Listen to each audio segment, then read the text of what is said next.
Bien, a nivel de diseño, el iPhone 16, concretamente este que tengo en la mano es el 16 Plus, puede parecer bastante continuista versus la generación anterior, el iPhone 15. Y ciertamente es algo continuista, pero tiene grandes novedades. Mira, por un lado, en el lateral izquierdo ahora el iPhone 16 ya incluye el botón de acción, un botón que puedes configurar, como es en mi caso, para diferentes funciones, o bien para abrir la calculadora, o bien para abrir la cámara en formato de vídeo, en formato retrato, en formato foto, para abrir una aplicación en concreto, como por ejemplo ChatGPT, que yo lo suelo utilizar también bastante en este sentido, o incluso para ejecutar cualquier tipo de atajo directamente con el botón de acción. Es un complemento muy útil que vino a sustituir el botón o pestañita para poner el modo sonido o el modo silencio. También viene con el nuevo control de cámara, una especie de, entre comillas, botón que te permite no solamente disparar fotos o vídeos, sino también controlar las diferentes funciones de la cámara. Puedes cambiar entre la lente principal o la ultra gran angular y puedes también pasar a la cámara frontal, a la cámara de selfie. Vas a poder controlar estilos fotográficos, exposición o incluso el zoom.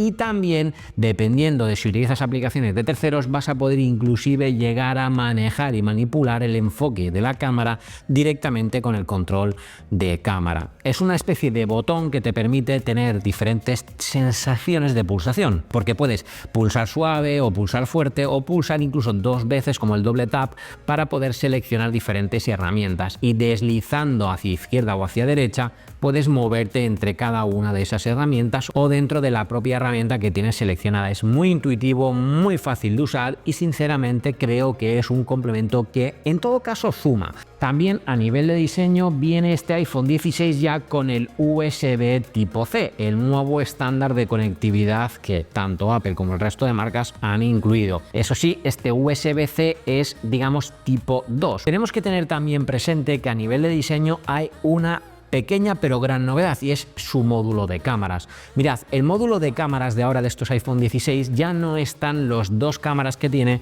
en diagonal, sino que están en vertical, recordando muchísimo a diseños anteriores de iPhone donde era emblemático este sistema de módulo de cámaras, y que yo te debo decir que a nivel estético creo que me gusta más que los iPhone anterior, como el iPhone 15, que tenía en diagonal las cámaras. También debo decirte que como diseño, y hablando del diseño, por un lado es extraordinariamente ligero, tenemos 170 gramos de peso en el modelo 16 y 199 gramos en el modelo 16 Plus, que insisto es el que yo tengo en la mano, y un total de 5 colores: el negro, el blanco, el rosa, el verde azulado y el azul ultramar, que es este de aquí, y que sinceramente me parece que es de los más bonitos que hemos visto. A nivel de tamaño seguimos manteniendo las 6,1 pulgadas, que a mí me parece la ideal, es decir, para mí un iPhone de 6,1 pulgadas, el modelo 16, es el tamaño ideal que mantiene un equilibrio perfecto entre ergonomía y funcionalidad, porque lo puedes sostener e incluso usar con una única mano. Y luego tienes el modelo Plus, que es este de aquí,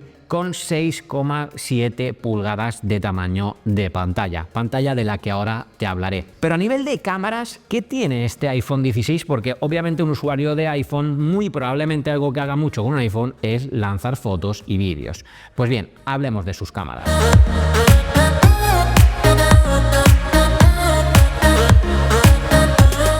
Mira, lo que es obvio, tenemos dos cámaras: la cámara principal, que realmente se llama la gran angular, y la cámara ultra gran angular. Esta última es una cámara que tiene 12 megapíxeles, que tiene 13 milímetros de distancia y un f2.2. Esto significa que hace fotos verdaderamente buenas, correctas y luminosas. Obviamente para mí, y esto es opinión personal, la ultra gran angular o la ojo de pez que llamamos coloquialmente es quizás la cámara donde más camino de mejora tiene Apple, porque podría ser un poquito más luminosa y con un poquito de mejor resolución, como si tienen los modelos Pro. No obstante, me parece que funciona francamente muy bien. Después tenemos esa lente principal, que es el 1x, o la que conocemos como gran angular, que tiene una apertura de f1.6 y que tiene una distancia de 26 milímetros, aquí sí, con un sensor de 48 megapíxeles que permite hacer fotografías verdaderamente increíbles. Y la lente que estás echando de menos, y por eso solo tenemos dos, es la teleobjetivo. Es decir, este móvil, este iPhone, no cuenta con teleobjetivo. Sí tenemos un pequeño zoom, entre comillas, totalmente óptico, que es el 2x, es decir, los 48 milímetros. ¿Por qué? Porque al ser un sensor de 48 megapíxeles, si hacemos la multiplicación, o en este caso la división, dando un resultado de 12 megapíxeles, podemos obtener una foto, en este caso por 2, de forma totalmente óptica. Por tanto, conseguimos tener esa especie de zoom. Este iPhone a nivel de fotografía viene ya con el HDR inteligente 5, viene también con fotos que son francamente muy luminosas y que tienen la capacidad de utilizar los nuevos estilos fotográficos. Es decir, el look final que tiene la foto, que puedes aplicarle esos estilos fotográficos. Algo también interesante de los estilos fotográficos es que tienen la nueva versión y que por tanto puedes modificarlos con este cuadro de forma manual a tu antojo, consiguiendo un tono, un color, una calidez, es decir, una composición fotográfica, ese look final de la foto mucho más maleable a tu gusto y que por tanto te puede dar ese look final, que sería como usar un filtro entre comillas, de una forma muy intuitiva, muy útil y sobre todo muy funcional. Y sí, si hablas del vídeo, tenemos 4K, 60 fotogramas, capacidad de grabar con cámara en formato cinematográfico, es decir, desenfocando el fondo. Ahora bien, en 4K 30 fotogramas, tenemos también la capacidad de grabar en modo acción, ya sabéis, este modo que hace una ultra estabilización de la imagen que estamos grabando, perdiendo un poquito de resolución final porque pasamos a 2,8K, pero manteniendo una estabilización que es increíble. Aquí lo que te debo decir es que esto es muy usable si las condiciones de luz son muy buenas. Cuando las condiciones de luz bajan, aquí ya flaquea un poquito, pero si estás grabando a plena luz del día, no vas a tener ningún problema de usarlo y el resultado final no vas a apreciar que no ha sido grabado a 4K y sí a 2,8K. Y por cierto, el iPhone 16 y obviamente el 16 Plus es compatible con el nuevo formato de capturar foto y vídeo, que es el formato espacial. Ya sabéis que las fotos y vídeos que hacéis en este formato son para luego poder visualizarlas en el Apple Vision Pro, teniendo y recreando esa sensación espacial o tridimensional que te ofrece este modo de grabación de fotografía y de vídeo. Por tanto, sí, de verdad, la cámara es más que suficiente para el 90% de los usuarios de este planeta, teniendo no todas las capacidades que podría tener el modelo Pro, pero sí teniendo las cámaras totalmente funcionales y avanzadas de Apple para poder captar fotografía y vídeo como cualquier usuario podría imaginar en el mejor de los looks posibles. Y ahora bien, que no solemos hablar muchas veces de ella, pero también tenemos una cámara frontal, obviamente.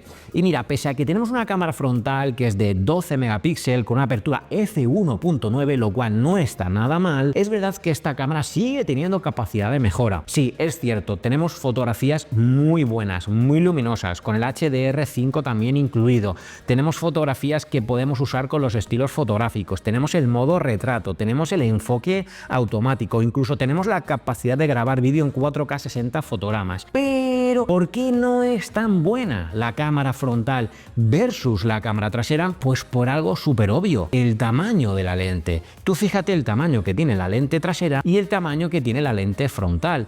Es obvio que es una lente más pequeña y por tanto, aun siendo f1.9, tiene menor capacidad de capturar la luminosidad que tenemos a nuestro alrededor y por tanto el look final no es tan profesional como el de la lente trasera. No obstante, a mí me parece que es funcional para la gran mayoría de los casos que usamos una lente frontal. Y ojo, algo muy importante tener en cuenta de cara a la calidad de la cámara frontal, que muchas veces genera mucho hate en redes sociales, es que, ostras, el móvil haces este gesto un montón de veces, te lo llevas a la oreja y eso hace que la grasilla de la piel se transfiera a la propia pantalla, por no hablar de los toques que hacemos con el dedo. Y eso, aunque no lo quieras, hace que se cree esa película alrededor de la cámara que muchas veces nos ocasiona una peor fotografía que se puede llegar a solucionar simplemente limpiando la lente, o en este caso, la pantalla. Y por cierto, la pantalla del iPhone 16, que vamos a hablar de ella ya, genera también mucho hate. ¿Por qué? Porque no tenemos 120 Hz, es decir, seguimos manteniendo los 60 Hz de tasa de refresco de la pantalla. Una pantalla que es XDR Retina, por tanto es una pantalla OLED que se ve francamente increíble, con una densidad de píxeles de 460 píxeles por pulgada, que como digo dan por resultado que lo que veas, lo que visualices en la pantalla de tu iPhone 16 o 16 Plus se vea escandalosamente bien. Bien, eso sí, a 60 Hz. Esto de los hercios es algo que va a ser sobre todo presente cuando seas una persona como yo, que todos sus dispositivos son 120 Hz, el iPad, el Mac, el iPhone principal, y que por tanto cuando coges un iPhone con 60 Hz lo notas, pero cuando llevas apenas unas horas usándolo te has adaptado y ya no notas absolutamente nada. No obstante, obviamente yo sí pienso que podríamos evolucionar un poquito más y pasar quizás no a esos 120 Hz que podrían seguir siendo exclusivos de los modelo Pro, pero sí quizás dar un saltito a los 90 Hz en la pantalla. No obstante, como digo, no vas a notar un problema de funcionalidad por el hecho de tener 60 Hz. Algo guay de la pantalla de los iPhone 16 que no tenía, por ejemplo, el iPhone 14 es que ya tenemos también la isla dinámica, es decir, seguimos contando con esa isla en la parte superior de la pantalla que alberga por un lado todos los sensores para el desbloqueo facial, porque obviamente cuenta con Face ID y cuenta también con esa cámara frontal de la que os he hablado hace solo unos segundos. Por tanto, la pantalla francamente muy bien, pero quizás un pequeño tirón de orejas y le podríamos añadir un poquito más de hercios, por ejemplo 90. Y lo que es sin duda increíble en un iPhone 16 es su batería. Y ahora hablaremos de varios conceptos de la batería que son los que marcan la diferencia. Por un lado, si buscamos las especificaciones que Apple dice en la web, tenemos con el iPhone 16 un total de 22 horas de autonomía y con el 16 Plus, que es el que tenemos aquí, 27 horas de autonomía. En reproducción de vídeo todo se ha dicho. Bien es cierto que el iPhone 16 Pro Max tiene un total de 33 horas de autonomía, pero yo te debo decir que mi sensación en el día a día a la hora de usarlo durante estos días que he estado usando es que incluso la batería del iPhone 16 Plus es mejor que la del 16 Pro Max, quizá por lo de la tasa de refresco de la pantalla, que ahí es una virtud porque nos hace ahorrar batería. Pero de verdad te debo de decir que la batería de un modelo de iPhone 16 Plus es espectacular, es de locos. Lo usas durante horas y horas y notas cómo la batería se merma, obviamente, pero a un ritmo mucho menor que en generaciones anteriores e incluso, como te digo, bajo mi experiencia y bajo mi opinión personal, incluso merma un poco más lenta que la del iPhone 16 Pro Max. Y ojo, porque tenemos la carga rápida mediante MagSafe, algo que me mola mucho porque yo soy un gran usuario del MagSafe. Ahora podemos cargar en MagSafe hasta 25 vatios, lo cual nos da una carga aproximada del 50%, unos 35 minutos de tiempo, tal y como indica Apple en la web. Eso sí, ten presente que para usar la carga rápida con MagSafe vas a tener que tener un cabezal de carga de al menos 30 vatios. Bien, y el culpable también de esa gran autonomía de estos modelos es su procesador, porque el iPhone 16 y el iPhone 16 Plus llevan el nuevo A18 Bionic, el procesador casi más potente que tiene Apple, porque luego tiene el modelo Pro para los Pro, que nos ofrece todas las capacidades que nos podamos imaginar con el iPhone 16. De hecho, algo que me gusta de este iPhone 16 es que, a diferencia del iPhone 15, el iPhone 16 ya es compatible con Apple Intelligence y esto hace que vayas a poder disfrutar de todas las virtudes de la inteligencia artificial dentro del iPhone. Obviamente, hoy por hoy, en este momento, no está todavía disponible en Europa, sí lo estará a lo largo de este año, pero tenemos que reconocer que tener la posibilidad de usar Apple Intelligence e incluso esa integración con ChatGPT directamente en el sistema operativo de tu iPhone 16 es una maravilla. Por tanto, todo eso es gracias a la capacidad que nos ofrece el A18 con sus 6 núcleos de CPU y sus 5 núcleos de GPU, los gráficos, para poder mover no toda esa inteligencia artificial, sino también cualquier, por ejemplo, videojuego al que quieras jugar. Yo he estado utilizando varios juegos para probarlos porque yo tampoco es que sea una persona muy jugona con el iPhone, pero funciona francamente increíble. De hecho, es que no tiene ningún tipo de lag, de cuelgue, de perche, Pero bueno, en resumidas cuentas, que funciona muy fluido y que vas a tener una experiencia verdaderamente grata con tu iPhone 16 o 16 Plus a nivel de videojuegos. Ojo, ten en cuenta, si eres muy jugón, a lo mejor la autonomía del iPhone 16 Plus versus la de 16 sí que te conviene. Y luego, obviamente, es compatible con cualquier cosa que lo puedas imaginar. A la hora de editar fotografía, perfecto. ¿Que quieres editar vídeo? También perfecto. ¿Que quieres usar aplicaciones pesadas? También perfecto. Es decir, realmente puedes hacer lo que quieras con el iPhone 16 o 16 Plus gracias a su A18. Por tanto, conclusión, iPhone 16, iPhone 16 Plus, estamos hablando de 128 GB de partida, estamos hablando de 959 euros para iPhone 16, estamos hablando de 1.109 euros para el iPhone 16 Plus y estamos hablando de un iPhone que tiene toda la tecnología que tiene hoy por hoy Apple y que incluye también Apple Intelligence en este iPhone. Por tanto, es un iPhone más que recomendable para dar el salto y cambiar. Obviamente tienes que plantearte, oye, ¿qué iPhone tienes? ¿Tienes un iPhone 15? Pues algo que tengas mucha inquietud por usar Apple Intelligence, realmente no necesitas dar el salto. Ahora bien, que tienes un iPhone de generaciones anteriores, como por ejemplo un iPhone 12, incluso un iPhone 13, ¿por qué no un iPhone 14? Puede que sí que te valga la pena dar el salto al iPhone 16 o 16 Plus. Porque como digo, vas a tener un iPhone que ya viene con iOS 18, que vas a tener muchos años por delante de actualizaciones, que vas a utilizar la última tecnología que tiene Apple creada, que es Apple Intelligence, como te acabo de mencionar, y que por tanto vas a rentabilizar muy bien ese salto a este iPhone 16, que como digo, además también a nivel de diseño, por qué no decirlo, es muy bonito y es una verdadera pasada. Y ahora sí, lo que te voy a pedir es que por favor, si no lo estás ya, te suscribas al canal porque es totalmente gratis y es una forma muy fácil y muy sencilla, como mis vídeos, de apoyar al canal y al contenido que estamos creando. Contenido como estos dos vídeos que te dejo por aquí, que según el algoritmo de YouTube te van a encantar. Así que si alguno de ellos te encaja, échales un vistazo porque como digo, el algoritmo de YouTube que usa inteligencia artificial dice que te va a gustar. Tú y yo nos vemos en un próximo vídeo. ¡Chao!